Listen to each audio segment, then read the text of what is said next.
hailing here. Pea size. I don't know if you guys can see it. Bouncing off my windowsill.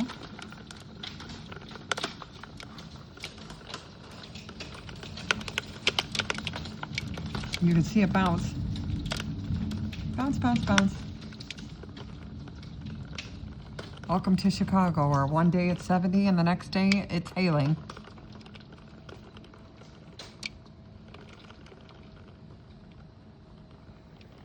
Let's back up a little bit, see if we can see anything. Nope.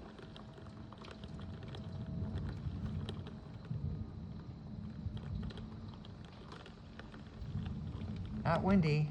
Luckily it was just pea size. Hopefully it didn't do any damage. Oof, nice lightning there. Woo!